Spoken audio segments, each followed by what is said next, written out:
Hi అండి, నమస్తే. Welcome to smart Telugu వంటలు అండ్ వ్లాగ్స్. ఈరోజు నేను మీకు మైసూర్ బొండాను ఏ విధంగా ప్రిపేర్ చేయాలో ఈ వీడియోలో చూపించబోతున్నాను. మైసూర్ బొండా చేసినప్పుడు షేప్ అనేది సరిగ్గా రాదు, లోపల పిండి పిండిగా ఉండిపోతుంది. అలా కాకుండా పర్ఫెక్ట్గా స్పంజీగా లోపల ఫ్లఫీగా ఈ రెండు కలిపి ఎలా చేయాలో ఈ వీడియోలో చూపించబోతున్నాను. ఇక ఆలస్యం ఎందుకు, వీడియోలోకి వెళ్ళి ఏ విధంగా ప్రిపేర్ చేయాలో చూసేద్దాం రండి. దీనికి కావాల్సిన పదార్థాలు ఏంటో చూద్దాం. ఇక్కడ నేను ఒక బౌల్ని తీసుకున్నాను. అందులోనికి 1 కప్పు వరకు పుల్లటి పెరుగును తీసుకోవాలి. పెరుగును బాగా బీట్ చేయాలి. ఇలా 10 మినిట్స్ పాటు పెరుగును బాగా బీట్ చేయాలి. బీట్ చేస్తే మంచి సాఫ్ట్గా క్రీమీ టెక్చర్ అనేటువంటిది వస్తుంది. ఈ విధంగా బాగా బీట్ చేసుకోవాలి. తర్వాత అందులోనికి 1/2 టేబుల్ స్పూన్ వరకు సాల్ట్ను వేసుకోవాలి. అలాగే 1/2 టేబుల్ స్పూన్ వరకు వంట సోడాను వేసుకోవాలి. ఈ రెండింటిని కలిపి బాగా మిక్స్ చేయాలి. పెరుగు వంట సోడా రెండు రియాక్ట్ అయ్యి బబుల్స్ వచ్చాయి. అదే మైసూర్ బొండా ఫ్లఫీగా రావటానికి హెల్ప్ చేస్తుంది. ఈ విధంగా బాగా ఒక 2 మినిట్స్ పాటు బీట్ చేసుకోవాలి. తరువాత ఇక్కడ నేను 1 కప్పు వరకు మైదా పిండిని వేసుకుంటున్నాను. అలాగే ఇంకొక కప్పు వరకు మైదా పిండిని వేసుకుంటున్నాను. ఈ మైదా పిండి ఈ పెరుగు మిశ్రమానికి మిక్స్ అయ్యే విధంగా బాగా చేతితోటి కలుపుకోవాలి. ఇక్కడ నేను వాటర్ అనేటువంటివి ముందుగానే యాడ్ చేయకుండా ఓన్లీ పెరుగుతో మాత్రమే పిండిని బాగా కలుపుకుంటున్నాను. ముందుగా వాటర్ వేసినట్టయితే లమ్స్ అనేటువంటివి ఫామ్ అవుతాయి. అలా కాకుండా పెరుగుతోటి ఈ మైదా పిండిని మిక్స్ చేసుకోవాలి. మైసూర్ బోండా పిండి లూజ్గా ఉంటే బోండాలు అనేటువంటివి రౌండ్గా రావు.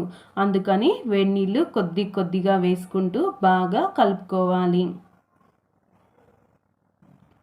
ఈ విధంగా వేడి నీళ్ళు అనేటువంటివి కొద్దిగా వేసుకుంటూ పిండిని బాగా మెత్తగా కలుపుకోవాలి. ఎటువంటి ఉండలు లేకుండా కలుపుకోవాలి. ఇక్కడ నేను పిండి చేతికి అంటుకోకుండా 1 టేబుల్ స్పూన్ వరకు ఆయిల్ వేసుకొని బాగా కలుపుకుంటున్నాను.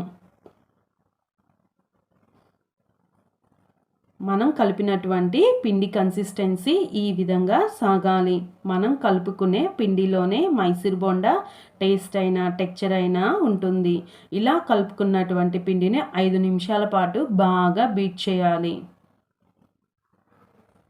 అందులోనికి నేను 1 టేబుల్ స్పూన్ వరకు జీలకర్రను యాడ్ చేసుకుంటున్నాను.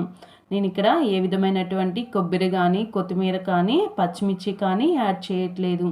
అవేమీ లేకుండా కూడా పిండిని ఈ విధంగా బాగా బీట్ చేసుకుంటున్నాను. ఇలా చేయడం వలన లోపల ఎయిర్ గ్యాప్స్ ఫామ్ అయ్యి మైసూర్ బొండా గుల్లగా సాఫ్ట్గా వస్తుంది. ఈ విధంగా పిండిని బాగా బీట్ చేసుకోవాలి.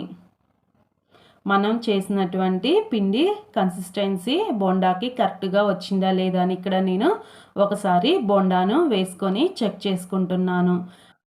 ఈ పిండి మొత్తాన్ని నేను రాత్రంతా ఫ్రిడ్జ్లో పెట్టుకున్నాను. పిండిని ఫ్రిడ్జ్లో నుంచి తీసిన తర్వాత మొత్తాన్ని కలపకూడదు.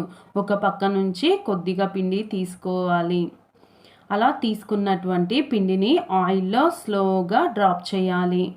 మీకు ఇన్ కేస్ పిండి గనక చేతికి అంటుతున్నట్లయితే కొద్దిగా వాటర్తో కానీ లేదా ఆయిల్తో కానీ తడుపుకొని వేసుకోవచ్చు. ఈ విధంగా నేను ఆయిల్లో స్లోగా డ్రాప్ చేస్తున్నాను. మీరు కూడా ఇలాగే డ్రాప్ చేయండి. చూడండి ఫ్రెండ్స్, నేను చేసినటువంటి మైసూర్ బొండా చాలా ఫ్లఫీగా సాఫ్ట్గా ఎలా పొంగుతూ వస్తున్నాయో. ఈ విధంగా మంటను మీడియం ఫ్లేమ్లో పెట్టుకొని ఫ్రై చేసుకోవాలి. ఎందుకంటే మంటను ఎక్కువ పెట్టడం వలన మైసూర్ బొండా అనేటువంటిది పైన త్వరగా కలర్ వస్తుంది, లోపల పిండి పిండిగా ఉండిపోతుంది. అలా కాకుండా మంటను మీడియం ఫ్లేమ్లో ఉంచుకొని ఆయిల్లో ఫ్రై చేసుకోవాలి. ఈ విధంగా ఒక్కొక్కటి కలుపుకుంటూ ఆయిల్లో ఫ్రై చేసుకోవాలి. ఈ మైసూర్ బొండా అనేటువంటివి త్వరగా కలర్ వస్తాయి. రెండో పక్కకు కాలటం కోసం నేను వాటిని ఒక జాలిగంట సహాయంతో టర్న్ చేసుకుంటూ ఆయిల్లో ఫ్రై చేసుకుంటున్నాను. చూడండి ఫ్రెండ్స్, ఇక్కడ మంచి గోల్డెన్ ఫ్లేమ్ కలర్ అనేటువంటివి వచ్చినాయి మైసూర్ బొండాలు. ఈ విధంగా వాటిని ఆయిల్లో టర్న్ చేసుకోవడం వలన రెండు వైపులా కూడా ఈవెన్గా ఫ్రై అవుతాయి. ఇలా ఆయిల్లో ఫ్రై చేసుకున్నటువంటి మైసూర్ బొండాను ఒక గరిటె సహాయంతో తీసుకొని టిష్యూ పేపర్ ఉన్నటువంటి ప్లేట్లోనికి తీసుకోవాలి. ఇన్ కేస్ ఎక్స్ట్రా ఆయిల్ ఉంటే అది అబ్జర్వ్ చేసుకుంటుంది. ఇక్కడ నేను మైసూర్ బొండాను సర్వింగ్ ప్లేట్లోనికి తీసుకొని సర్వ్ చేసుకుంటున్నాను. ఇక్కడ నేను పల్లీ చట్నీ అలాగే అల్లం చట్నీతో సర్వ్ చేసుకుంటున్నాను. ఇలా చేసుకుంటే మైసూర్ బొండాలు అస్సలు బయట కొనాల్సినటువంటి అవసరం లేకుండా ఈజీగానే ఇంట్లోనే చేసుకోవచ్చు. నేను చెప్పినటువంటి ట్రిక్స్ అండ్ ట్రిప్స్ను ఉపయోగించి మీరు ట్రై చేయండి. మీకు పర్ఫెక్ట్గా మైసూర్ బొండాలు అనేటువంటివి వస్తాయి. నా వీడియో కనుక మీకు నచ్చినట్లయితే please like, share, comment and subscribe. Thank you.